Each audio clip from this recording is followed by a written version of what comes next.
Welcome everyone to Video Games Monthly Monday. And as always, we'll be using our highly advanced grading system to see just how good this month's box really is. Our bonus item this month, we got this cute little Mario Kart collector's pin of Toad, which is pretty cool. Let's get right to the first game. Let's check out VR Troopers on the Sega Genesis.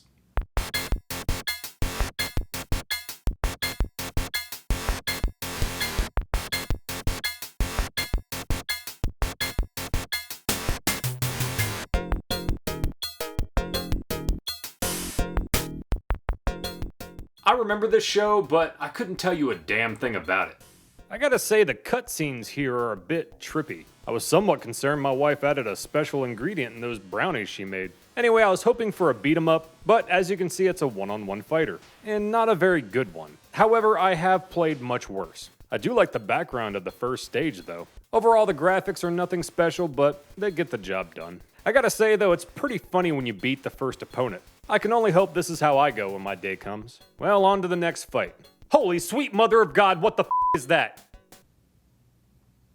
I can't be the only one disturbed by that dog. Aside from being a below average fighting game, its biggest downfall is no doubt the AI. Sometimes your opponents don't even put up a fight, but then sometimes they'll cheat and not even allow you to get back on your feet after being knocked down. It's unbalanced, I believe is the technical term. However, you can also cheat the system by backing them into a corner and spamming the same moves over and over again. With that being said, Jesus Christ, it's back! Is he gone? Overall, like I said, it's a below average fighter. If you were a fan of the show, you may find some enjoyment here, but for others, I'd say stick with Street Fighter or Mortal Kombat. Like I said, it's not great, but I've played worse, so I'll give it a C. Kidding, just kidding. For the first time ever on this channel, I'm gonna give the game an S.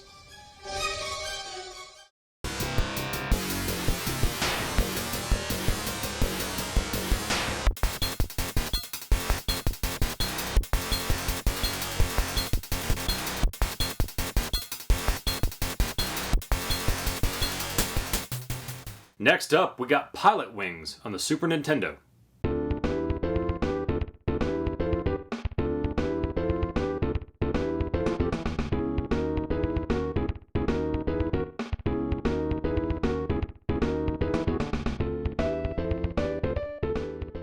Once again, I find myself questioning, is this a game or a tech demo?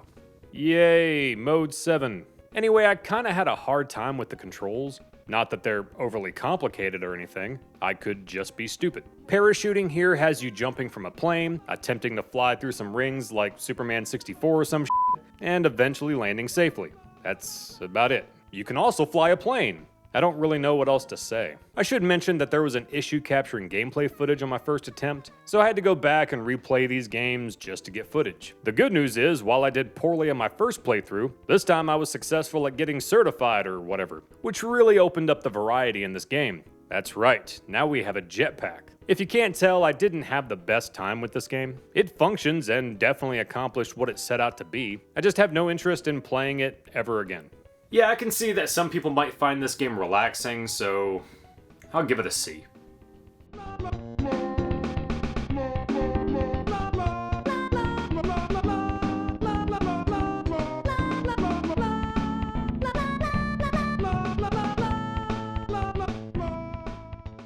Last up, we got Jim Power, The Lost Dimension in 3D on the Super Nintendo.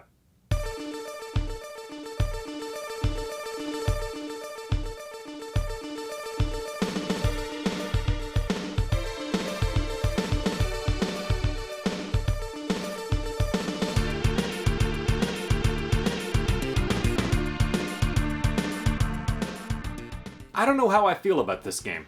The graphics are pretty detailed and colorful, but the parallax scrolling is a bit much. Matter of fact, it's somewhat disorienting to say the least. You don't really get used to it, but I was able to eventually kind of ignore it. Apparently there's a ROM hack that fixes this. I'd be kind of curious to check that out. Aside from the parallax scrolling, my biggest complaint with this game is how easy it is to die. Enemies will come out of nowhere fast, and of course if they touch you, you die. It feels very arcadey. Overall, it controls fine for the most part. The jumping does feel weird, but I can't tell if it's because the parallax scrolling messes with your judgment. Anyway, I guess you could describe this game as a run-and-gun platformer. You can get power-ups to make your attack stronger, which is pretty helpful as enemies can take several shots before they die. And again, if they touch you, you die. However, the game does have checkpoints, which is nice, but lose all your lives and it's back to the start. And let me tell you, this stage is really long. You do eventually get to what I thought was a boss fight after a couple of minutes, but that's not the end of the stage, it just keeps going. I played this level for about 7 minutes and I still didn't make it to the end. Thankfully, I do enjoy the music that plays during this stage.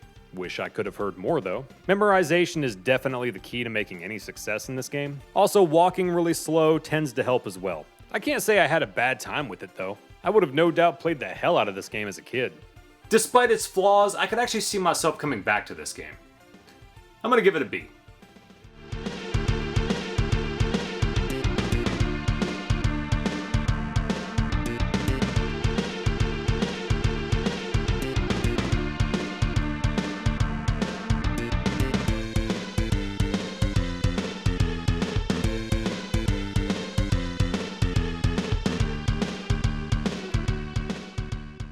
Anyway guys, that gives us a rounded down score of C.